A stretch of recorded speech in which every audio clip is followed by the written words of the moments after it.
Welcome to Living Outside the Matrix, the show where we question important issues that affect our lifestyle choices and challenge the mainstream narrative. Hi there, I'm your host, Nigel Howitt, and on the show today we are going to begin a series of questioning some of the many modern myths within the Matrix.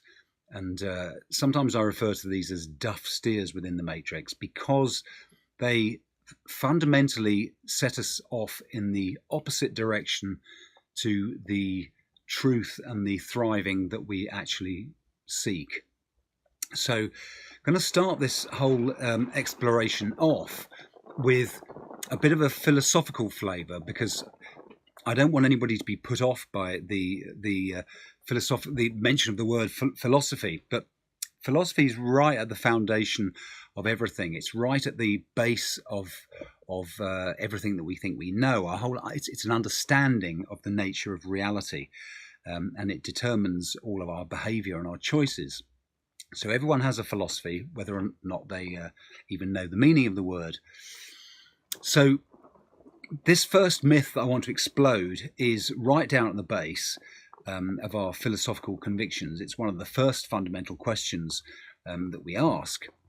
And it's an increasingly popular notion, and it's, do we create our own reality? This is a belief that I have subscribed to in recent years until I really thought it through. So just by way of a little bit of a recap, being in the Matrix is largely about believing what everybody else believes. It's about uncritical acceptance of ideas just because they come from an authoritative source or because they come from the group. It's an appeal to authority or majority. And we have to acknowledge that it's easier to accept things on trust rather than to think for ourselves. And subscribing to the mainstream view or the popular opinion that we hear at school or down the pub or that we hear in the news necessarily relieves us of the effort of doing any critical thinking. But in contrast, if we want to break out of the Matrix, this means we must develop our own faculty of independent thinking. It means questioning all ideas before accepting them and making a judgment as to their truth or falsehood by examining the evidence on both sides of any argument. It means evaluating the evidence in the light of our current knowledge, always bearing in mind, of course, the greater context. So getting out of the Matrix basically requires effort, but the rewards are enormous. The rewards are freedom, happiness in the realization of our own self-initiated goals, peace. All of these things are very much achievable outside of the Matrix. So let's very briefly look at assumptions. We all make assumptions every single day of our lives, and they are kind of built into our accumulated knowledge, and they help us to avoid necessarily having to rethink things from the ground up every time, every day. So, of course, very useful. But the danger with assumptions is that they can be wrong. And if we're not in the habit of thinking and thinking critically, it's very easy to adopt wrong assumptions and factor them into our thinking, which necessarily means you come out the other end with wrong conclusions, like a computer, garbage in, garbage out. So any thinking or reasoning based on incorrect assumptions can't deliver any answer that correlates with reality, a truthful and useful answer. So we must guard against assumptions, and that's why this whole show, Living Outside the Matrix, focuses on questioning assumptions, because there's an awful lot of assumptions that many of us use in our thinking these days that really do need to be questioned. There are scores of common assumptions within the Matrix that are untrue, and there are also many beliefs that are just plain wrong. So there's an assumption, for example, that fat makes you fat, and people often go out shopping and they're buying low-fat food products, sometimes almost unconsciously. Just they've absorbed this notion that low fat is good, and they're operating on a fundamentally incorrect assumption. And they're also just information out there in the matrix that's just wrong. You know, going to your doctor to find out about health is just wrong, and the notion of human caused or anthropogenic disaster scenario, climate change, the fact that the whole world's going to end because of some disastrous climate happening in the future, is also just plain wrong. It doesn't correlate with the facts. So there's many things that we need to question. So today, let's start off our series of exploding these many modern myths with this first myth, that we create our own reality. Let's ask the question, do we create our own reality? Well, to start off with, let's acknowledge that this belief that we create our own reality is not held by everybody, not even by the majority within the matrix, but it does deserve attention and questioning and examination for a whole bunch of very, very important reasons that we'll get into. The ideas mainly put out there by the New Age modern mystics, as opposed to the adherents of conventional religion, those mystics. And many of these advocates consider themselves awake. They consider themselves already outside the matrix, to use the metaphor that I use. And they consider themselves more enlightened than the general masses. But let's remind ourselves that to be a mystic means to accept ideas on faith, which means to accept ideas without proof, without evidence, without rational validation or demonstration. So, another point we must acknowledge up front is that this idea, belief, conviction that we create our own reality, just like any conviction, it can be held implicitly or explicitly. Yeah, we can act implying that, you know, that we're basing our actions on that implicit conviction. We could be unconscious of that conviction, yet still act on it. So this is very, very important. It means that we can base our choices and our behavior on the acceptance of an idea, even if we wouldn't lay any conscious claim to believing in it. So, firstly, there's only one other alternative to do we create our own reality, and that's no, we don't create our own reality. Okay, there's a fundamental fork in the road in terms of these philosophical assumptions. Either reality is an objective absolute and you don't create it, you're born into it and we observe it with our consciousness, or we do create it and we are continually shaping it. And philosophically, these two are opposing ideas, of course. The only two, they exhaust all the metaphysical options. And philosophically, they're known as either the primacy of existence or the primacy of consciousness. The primacy of existence holds that reality is an objective absolute, independent of any consciousness, whether individual or divine. And the primacy of consciousness, on the other hand, holds that consciousness creates reality, and that therefore reality is subjective, and it's whatever anyone thinks or believes it to be. So here you have the first fundamental fork in the road, objectivism or subjectivism, you could say. So why do we need to address this question? Why do we need to explode this myth, this growing myth, not held by the majority, but growing myth that we create our own reality? There's a number of good reasons, okay? The first one is this. Although these two ideas are fundamentally contradictory, i.e., we just mentioned there's a fork in the road, it's either that or it's that, meaning you can't consciously hold both ideas in mind at once because they effectively point in opposite directions. But most people, in the absence of holding either one of them consciously, in the absence of deliberately thinking the issue through and deciding one is truth and the other one isn't, most people tend to behave based upon one of them some of the time and the other the rest of the time. Okay, that is, unconsciously we hold contradictory premises about the nature of reality. And just to concretize that, for example, when talking about a particular event or arranging at a specific place. Imagine you're going to meet a friend outside the bank at the shopping mall or something like that. Obviously, we're making reference to an objective reality when we do that. And yet other forms of behavior where we perhaps evade certain things, we don't want to deal with a particular issue, the implication is if we avoid it, if we don't look at it, if we don't deal with it, it'll go away. So this is essentially gives light to the fact that most of us, our minds are filled with a set of contradictory premises and assumptions.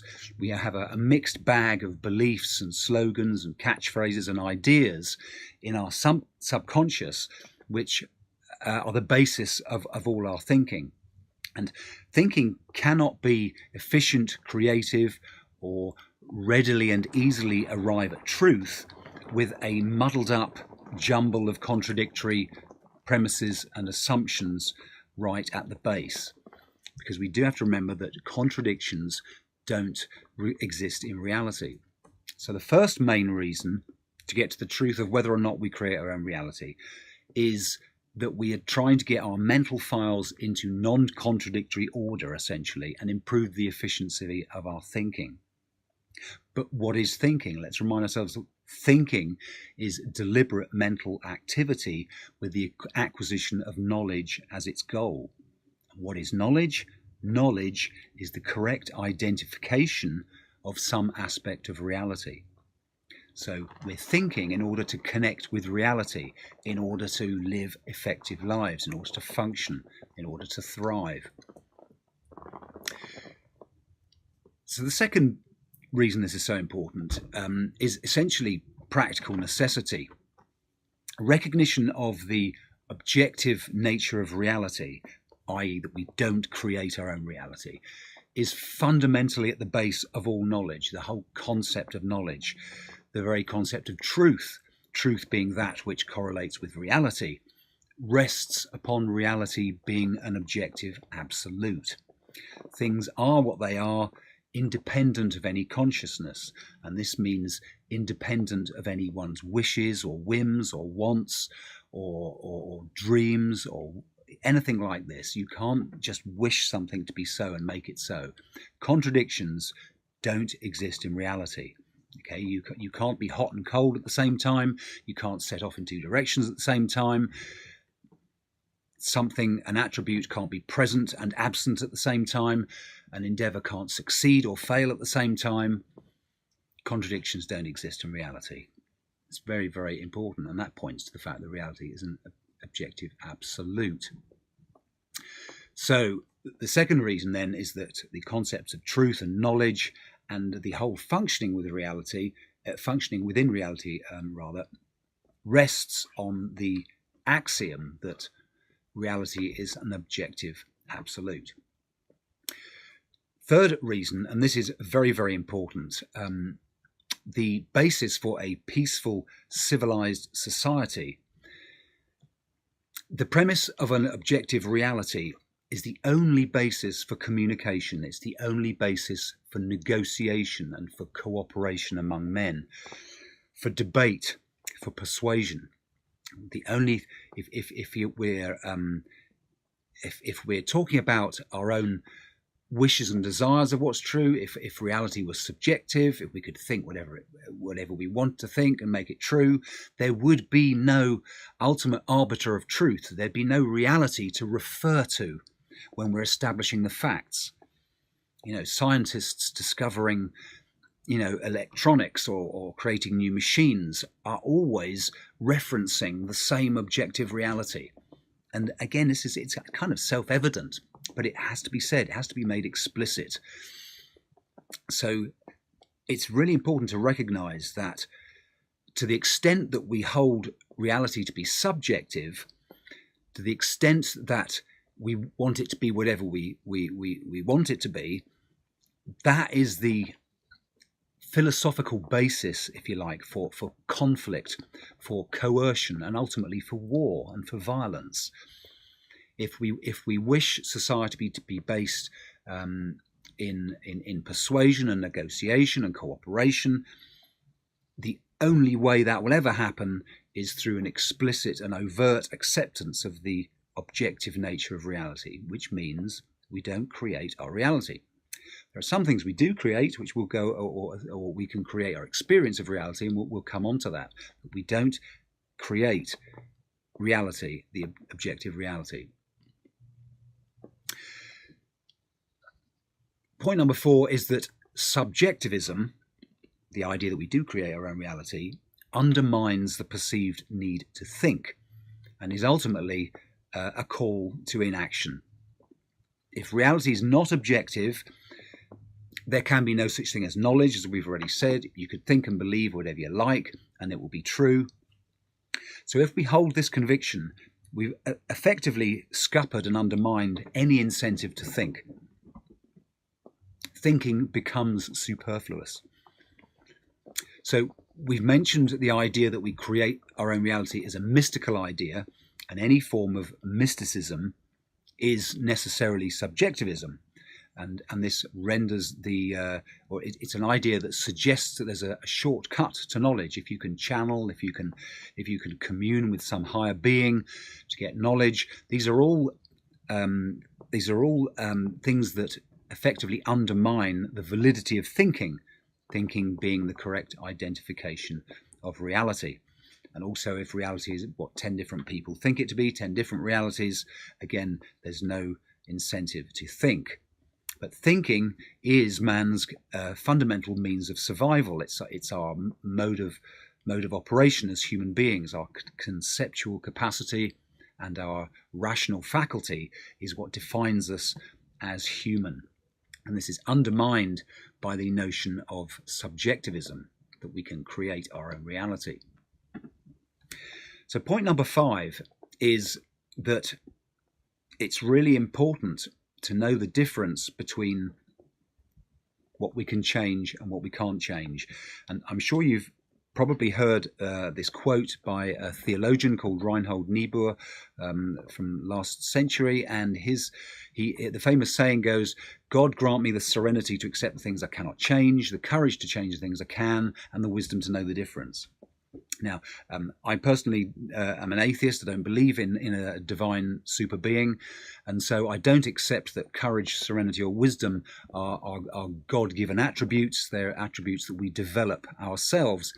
But nevertheless, it's an extremely powerful statement made by Reinhold Niebuhr, and in it fundamentally acknowledges the difference between the metaphysically given and the man-made, things we can change and the things that we can't change, and the things that we can.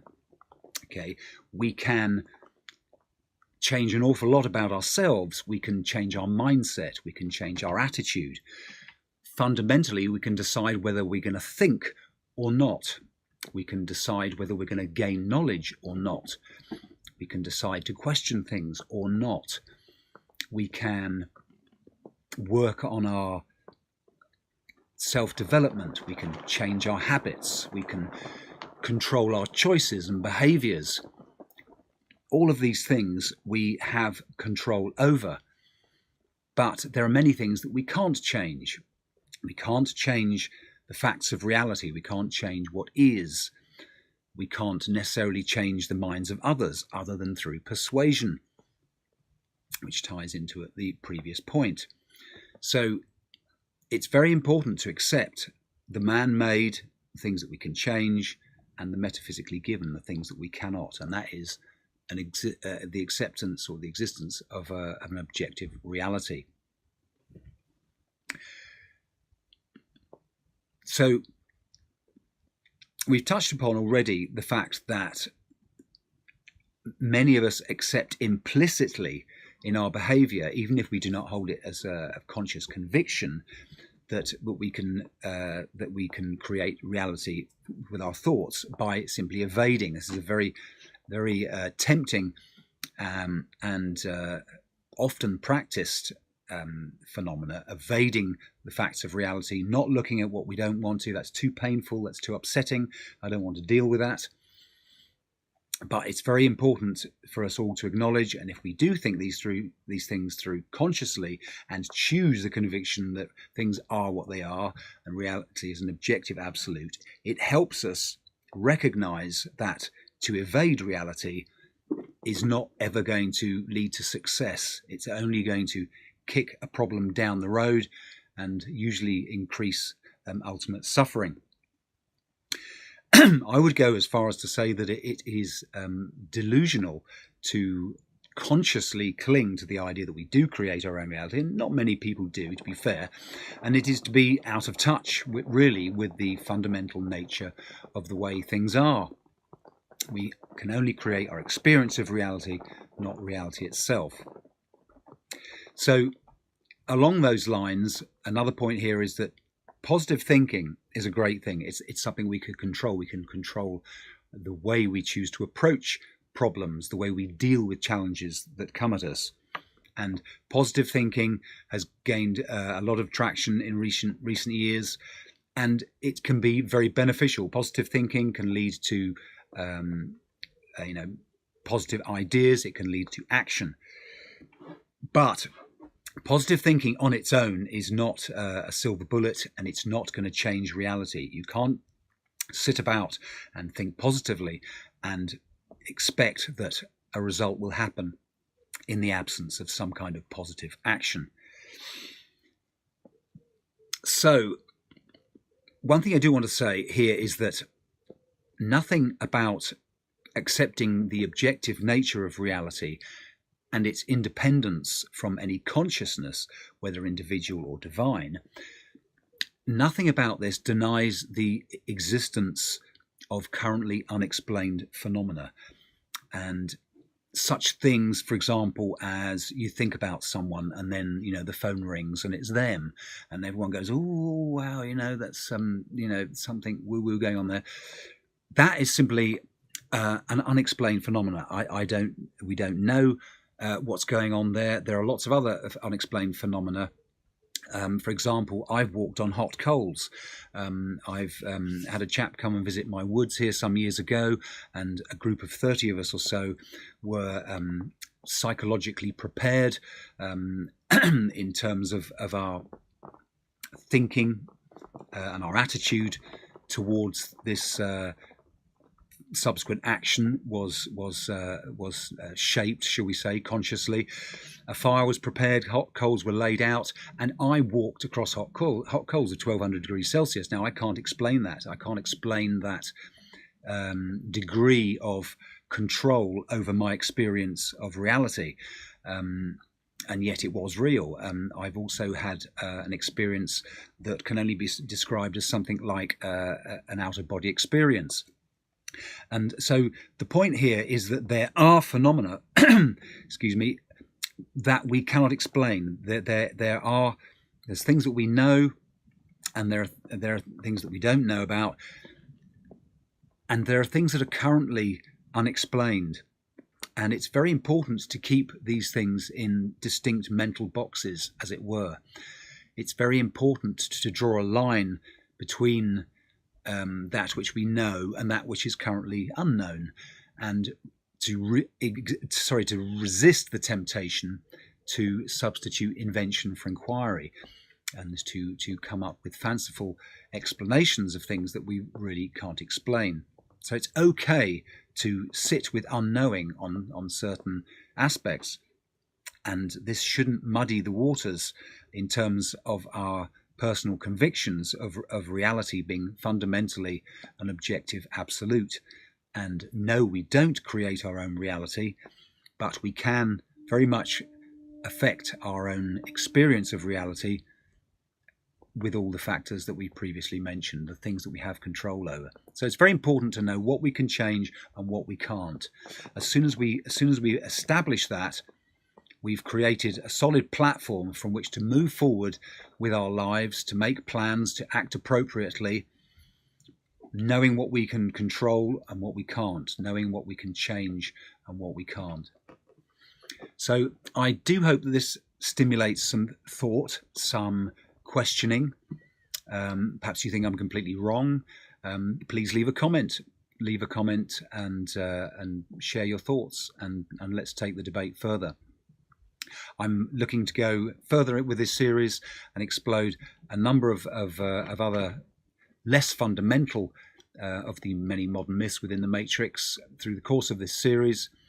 But for now, thank you very much for listening, and please remember to visit the website www.lawfulrebel.com for more useful information on how to bust out of the Matrix, for more stimulating topics to get you to question lifestyle choices and hopefully thrive, achieve good health, and have successful lives. So thank you very much for listening, and I do hope you'll join me once again for another episode of Living Outside the Matrix. Change you want to see.